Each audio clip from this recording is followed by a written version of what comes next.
La première fois que j'ai l'opportunité de me déplacer, alors à mon tour, de vous remercier de l'invitation parce que quand on nous invite, on vient. Alors, ça me fait chaud au cœur de voir tous ces gens-là aujourd'hui qui s'intéressent à leur communauté. Alors, un peu comme le disait Émilie tantôt, je vais nécessairement vous parler aujourd'hui de la partie économique. Donc, la Chambre de commerce de l'Est de Montréal, on est un lobby. Donc, on est un lobby où on prend et on défend les intérêts de plusieurs, de l'ensemble de la communauté de l'Est de Montréal. Peut-être vous mettre un peu en contexte. L'Est de Montréal, pour nous, c'est la rue Saint-Laurent jusqu'au bout de l'île, du fleuve à Rivière-des-Prairies. Donc, c'est quand même un grand territoire. 32 000 entreprises s'y retrouvent. On parle de 850 000 de population, 400 000 emplois. Et donc, à la Chambre, nous avons 1200 membres qui sont des membres actifs à la Chambre. J'aimerais aussi vous parler un peu de la façon dont la Chambre on est fait, où on est composé. Il y a 30 membres sur notre conseil d'administration. D'ailleurs, j'ai un administrateur avec nous aujourd'hui, Daniel Lacombe du Pitrem, qui est sur notre conseil d'administration. On a 30 membres, donc au début, quand j'ai commencé là, il y a 5 ans, je me suis dit 30 membres sur le conseil d'administration, ça sera tout un défi. Mais en fait, ce que c'est un peu un microcosme de l'ensemble de la communauté de l'Est de Montréal.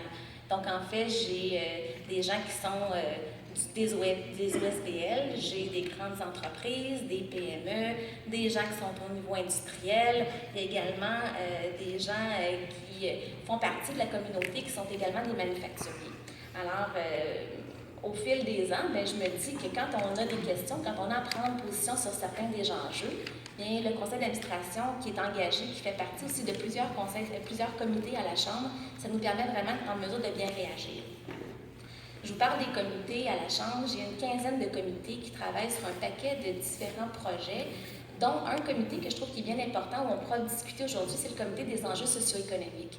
Alors, ce comité-là est également composé de gens qui sont dans la grande entreprise, dans la PME, des OBNL, et ça nous permet vraiment de pouvoir adresser des sujets puis valider des prises de position. Alors, les positions que j'aimerais peut-être vous parler un peu sur ce sur quoi on prend position, des enjeux qui touchent peut-être plus l'élection fédérale, là, ce qu'on est invité aujourd'hui. Alors, vous ne serez pas surpris que je vous parle aujourd'hui de 3 sujets qui nous sont importants, qui est le transport des marchandises et des particuliers, donc je vais vous adresser ce point-là. Le deuxième point que j'aimerais parler avec vous, c'est au niveau du service qu'on rend aux entreprises. Donc, tant au niveau des démarches au niveau de l'exportation, donc d'aide à l'exportation, et aussi au niveau de la francisation des entreprises. Et je vous parlerai également de la partie environnementale au niveau de la décontamination des sols. Alors, si ça vous va, je vais déjà vous parler un peu du transport des marchandises. Alors, pour nous, c'est un enjeu qui est nécessairement important quand on parle du transport des personnes. Donc, on a pris position depuis les dernières années au niveau du transport en commun. Principalement, on réclame le prolongement du métro vers l'Est. Alors, quand on parle du métro vers l'Est, on parle du métro vers Anjou. Mais c'est un projet qui est en attente depuis plus de 30 ans. Alors, j'espère qu'on verra ça avant que je prenne ma retraite. Mais vraiment, il y a un potentiel de 80 000 passagers par jour. Et quand on parle que le métro vers l'Est, c'est pas seulement pour Anjou. En fait, ça draine plein de gens qui pourraient avoir accès à ce transport en commun-là sur l'ensemble du territoire. Et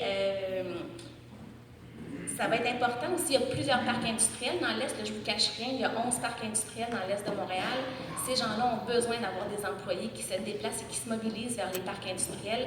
Et on a comme mission donc de favoriser ce transport-là et d'amener dans un bassin de population importante un métro.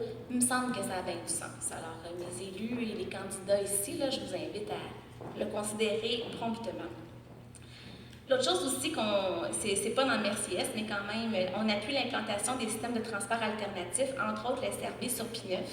Alors, c'est plus dans l'axe nord-sud, hein, c'est ça que ça se part du fleuve. Je ne suis pas bonne, moi non plus, qui parlait de géographie tantôt, en tout cas de l'axe du fleuve jusqu'à la Rivière-des-Prairies. Et donc, actuellement, on parle de 40 000 usagers par jour avec un potentiel de 70 000 passagers par jour. Et ça, ces données-là, c'est selon l'AOT. Alors, pour nous, il est important de vraiment travailler au niveau des axes de transport collectif.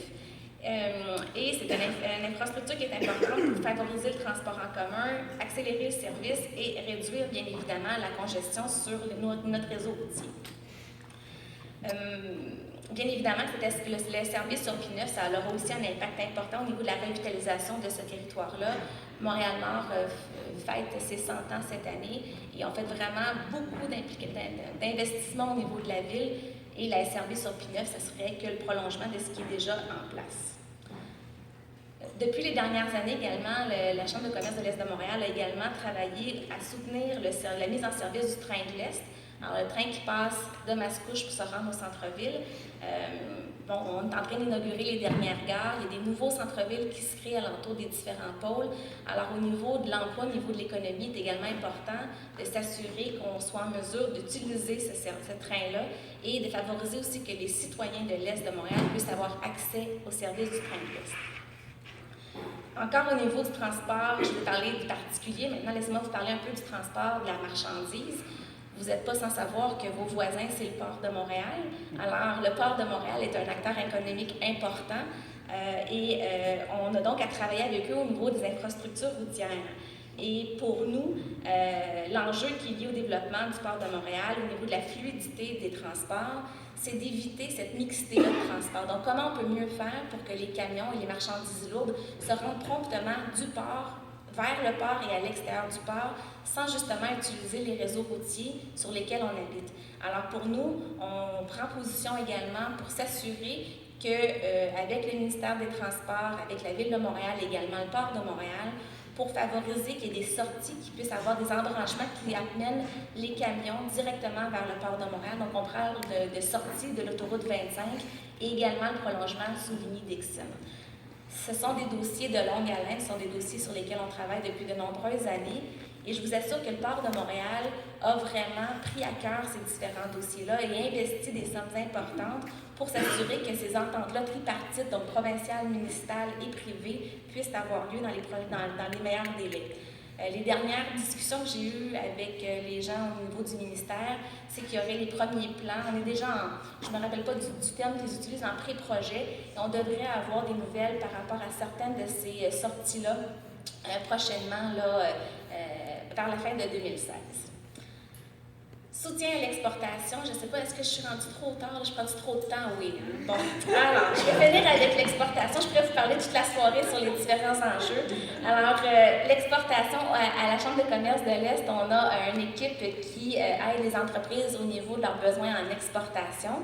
Donc, on a fêté nos 15 ans l'année dernière et on travaille avec Développement économique Canada et le ministère de l'Innovation et de l'Exportation.